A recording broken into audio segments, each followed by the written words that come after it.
Obviously, the big story in the state of Texas is Hurricane Harvey, which continues to roar through southeast Texas, Houston, Coastal Bend, Golden Triangle, etc. And here to lend his unique perspective on it is communications specialist. Is that it? Technically. Technically? Officially. Officially, communications specialist for Cy-Fair ISD. We know him as former Houston Chronicle and Fort Worth Star Telegram man, Angel Verdejo, our man. I will tell you in all sincerity, I am very glad to see you. I'm glad to be here. I am very glad to see you. You, of course, live in the Houston area. Whereabouts in Houston? I live on the west side. If you want to give a neighborhood, you call it Memorial City. Yeah. Basically, it's Spring Branch ISD between HISD and Katy. Right there in the middle is where Spring Branch is, so the west side. So the west side, and you guys, you and your wife and your kids, you guys made the decision to leave Houston. When did you make that decision? So I'm married, and for most married guys, everyone knows. What a brag! Yeah, humble brag. But as most, I've met your wife. Quite a brag. Up top. There we go. Anyway. As most men know, especially men that are married, your wife's normally right. And say about Monday or Tuesday, my wife just started having a feeling, because we've heard the news for about a week or so, and we were talking earlier off air that it never seemed to get better. Everyone said the rain's going to look bad. The rain's going to look worse. It kept getting worse. And then, so she had that thought. Wednesday is when she woke up deciding that she needed to go buy some extra food just in case we had to hunker down. And I've known my wife since 2012, met her then. And when it comes to bad weather or just bad events in general, she's never been like that. So the fact that this time it finally happened let me know that this one might be different. We went to bed Thursday, her wanting to leave. I was trying to maybe hold it out just a little bit. I went to work Friday, and the rain started, and she was like, no, we have to go.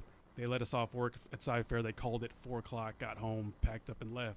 So hindsight, watching everything, I'm glad we left. Yeah. Just like with her and myself, I'm still thinking about everybody back home and watching the weather and making sure and checking on people. But for our family, the 5 of us, I'm glad that we made the decision to leave because, like what everyone says, we can replace everything that's back home. But making sure my girls are okay, my wife is okay, I'll deal with the inconvenience of sleeping on an air mattress for a couple days, knowing that we're all safe. Yeah, that is my thought, is that you guys made the decision, and I know that there's been a lot of talk about why didn't they order an evacuation? We were talking about this, about how I don't think there's a good option. If you order the evacuation, because did they do that during Ike, or was it during one of them they did? I believe it was Rita. Look, I'm not. It's become a big political, philosophical debate on the internet, and I didn't want to get involved in it. I've talked to my wife about it. I've also learned a lot about how that could actually function or not function in Houston. But to put it real simple, Houston's I think officially the 3rd largest city in the country, maybe 4th, depending on how big Chicago is on any given day. And that metro area is about 6 million. So there's no way to move 6 million people at once in any given direction, even in a short window, long window. I'm going to give the Houston leaders the benefit of the doubt to say they have a plan in place if it ever got really bad where we had to evacuate. But put it simple, if the mayor of Houston says you guys got to go, like with Rita, they made the call, and all of a sudden every highway became a parking lot.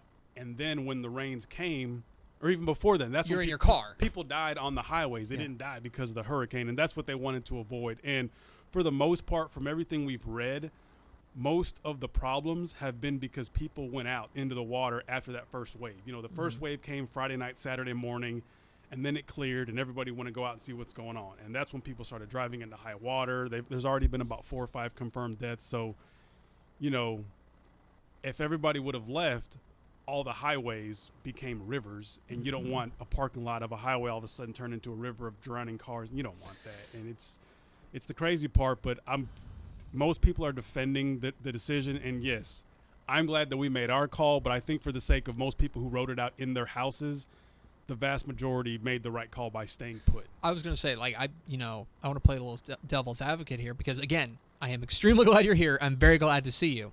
Do you have any sort of, if you could go back in time and do it again, you'd make the same decision? Yeah. I mean, just because, again, I know my wife, and when she's one, because we talked about it again today, she's only evacuated I believe it was Rita, not Allison. Allison, Yeah. I believe she wrote it out where they were in their part of Houston. Of course, they were flooded, but they were fine.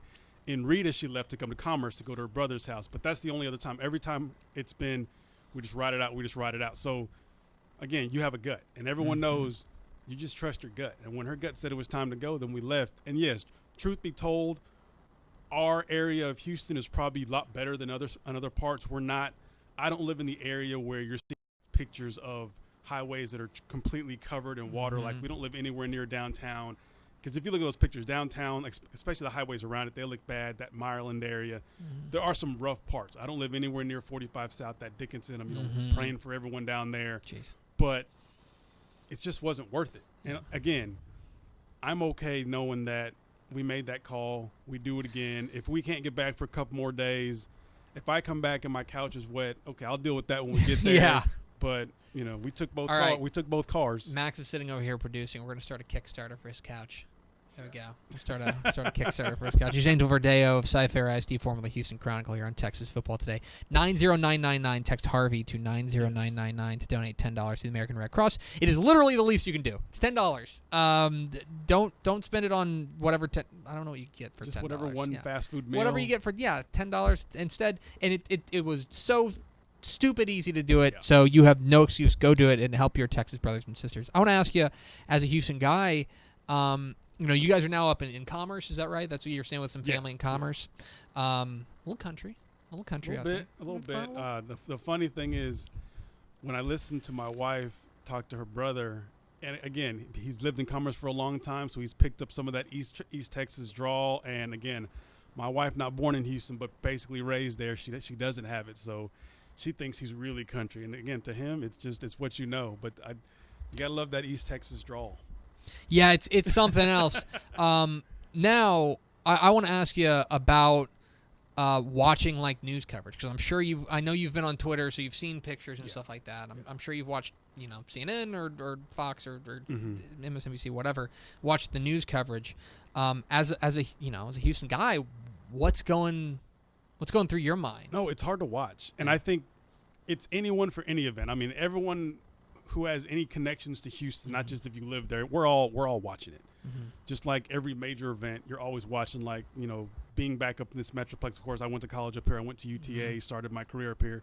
It took me back to college. My first semester at UTA was the fall of 2001, which means my third week of school was 9/11, and I went from trying to finish a school assignment to all of a sudden I didn't go to bed for like 2.5 days, because in addition to watching all the coverage, I worked for the school paper. We're working, and all you can do is watch and try to see what you can do to help. So we've been doing the same thing. We got to my brother-in-law's house at about 10:30, 11 o'clock. We've been watching the weather basically nonstop since, with the occasional break of eventually you get there's too much. Like, I can't keep watching pictures and videos of high water, and the picture that's been circulating, the most recent tearjerker is the nursing home that was in Dickinson. Yeah. There's elderly that have a waist high full of water, but everyone's still sitting down because they can't go anywhere. And at first the debate was, is this a real picture? And then we found out it was, and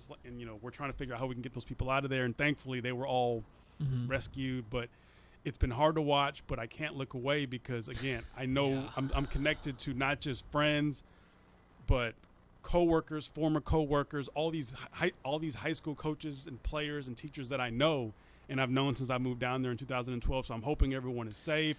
Keep in touch with people I know, but no, it's been crazy to watch, but I can't stop. That's you said something that really struck a chord when you mentioned like 9/11, because I remember I'm a little bit younger than you, but I remember that's a brag. I just wanted to get that in. Appreciate I'm a little bit younger than Angel. But I remember watching 9/11, and I remember watching just the coverage. I couldn't stop. Exactly. I couldn't stop. It was almost like addicting, even though I know like this is making me sad. Why am I watching this? This is making me sad. But you keep watching it because you do feel such a connection, and I feel like that's how I felt all weekend. I'm just like sitting there like staring at CNN. I never watch CNN, but like I just had it on the whole time, and like just sitting there watching the same images over and over. I think because it's you do have that connection there.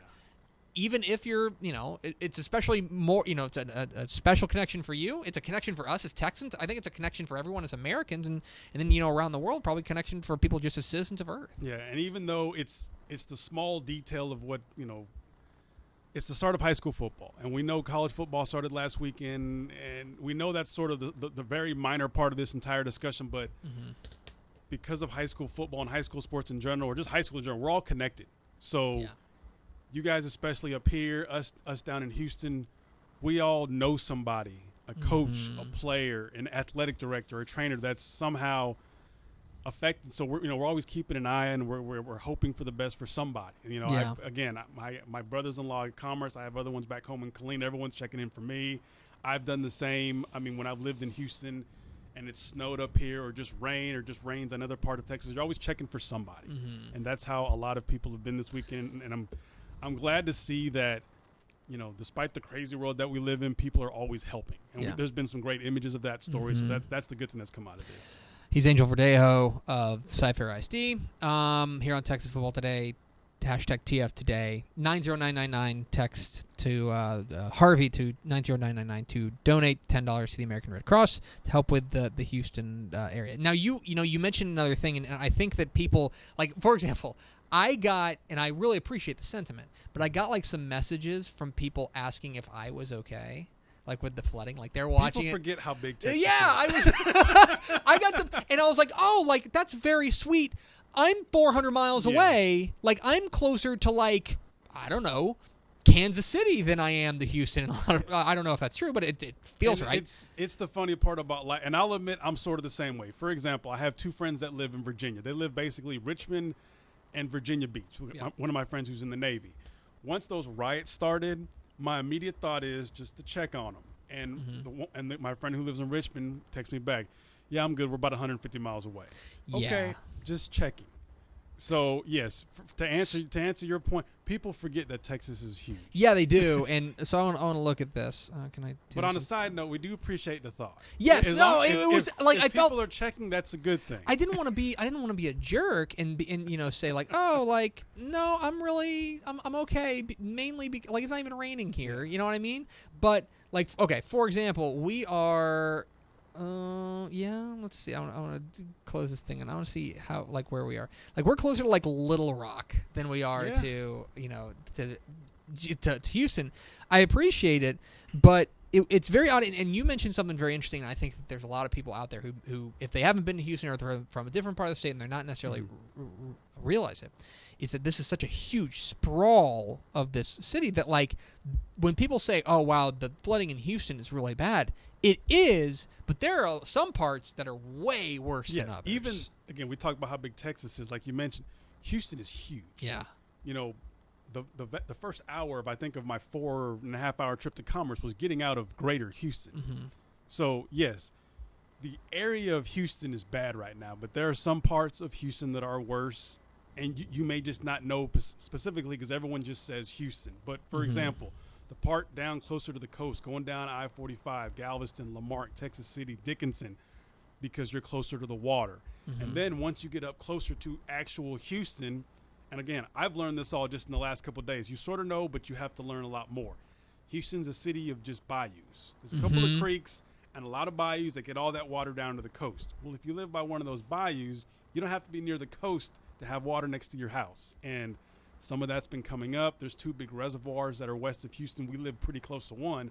That helps keep most of Houston proper not flooded. That's where some of that water goes. And again, that's something that I learned.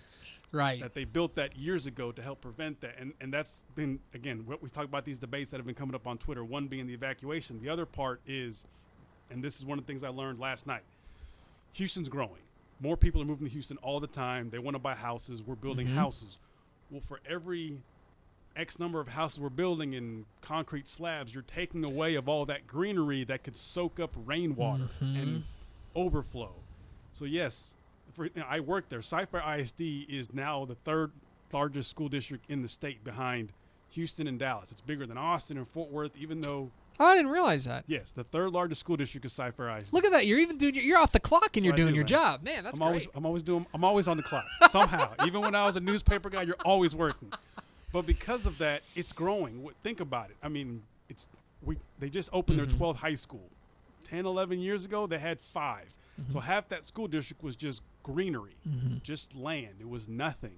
Now those are houses and housing development. So all that land in far northwest Houston that used to collect rainwater and saturated land, that's houses. That's concrete. And if you rain on concrete, all that rain's got to go somewhere. So that's been one of the big things I've learned, is that maybe building isn't always. Yes, people want new houses, but just maybe think about it just a little bit. Yeah, that's super interesting. I guess I hadn't thought about that, but like you think about it, like we were in Houston for the THSCA coaching school. Yeah. When you sent us to Spanish Flowers, by the way, so Good thank stuff. you very much, my friend. Hey. I hope it's still there. I know that's it's in a part of town that's not doing great it's in right that Heights area, but no, you're not. You guys aren't the first ones I've sent there. And again, I got that recommendation from my wife years ago. And Max went twice in 2 days. Is that right? There you go. Twice in 2 days. I'm just jealous I didn't get to go to the Breakfast Club. I will say this: I've only gone one time.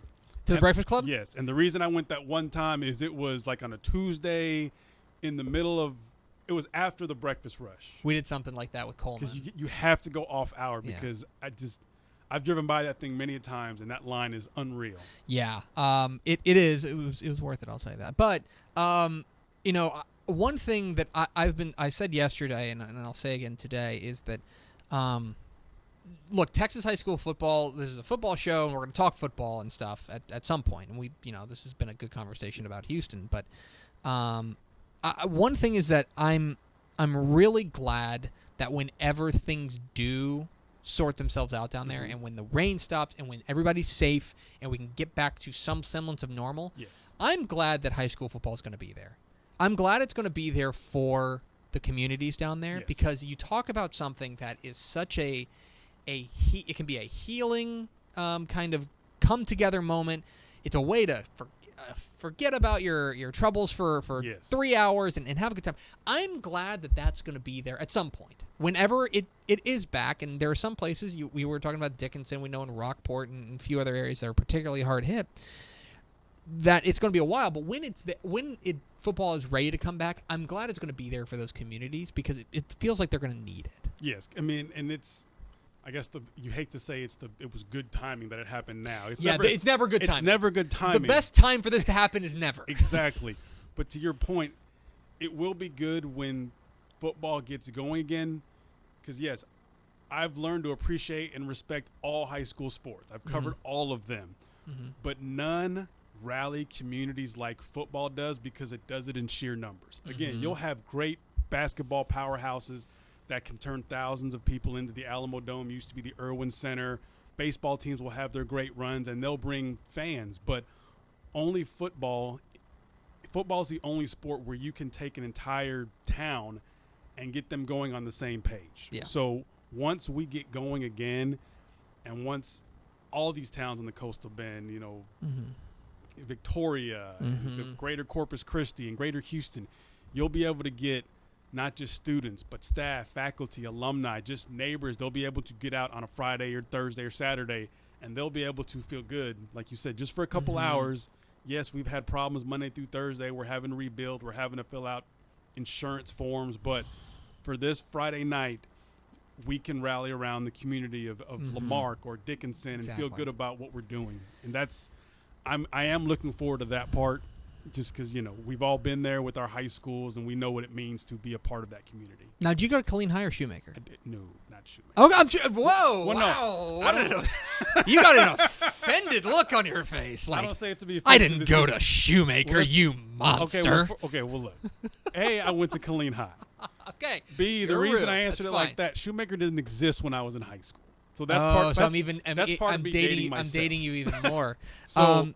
As the story goes, yes, I went to Killeen High School, class of 99. Okay. When I was in high school, my class was the first class that used what became Harker Heights and Shoemaker. Right. So my freshman year, we spent the first 2 months inside Killeen High School. Right. And then I guess in October, we moved to what was the 9th grade centers, which became Harker Heights and Shoemaker. So for a long time, until I became an adult and just finally stopped being a young 20-year-old. Parsing, yeah. I always kept referring to Harker Heights as the 9th grade center, because that's what it was to us. Right. No, I get it. Okay. But no, right. Yeah, my big look, I'm cool with Harker Heights. Hey, here we go. I'm cool with Shoemaker. Listen, he's soft pedaling. My this. big thing is it's Ellison, and like I don't Good, work. just let her rip, again, Angel. I have very few green items in my possession.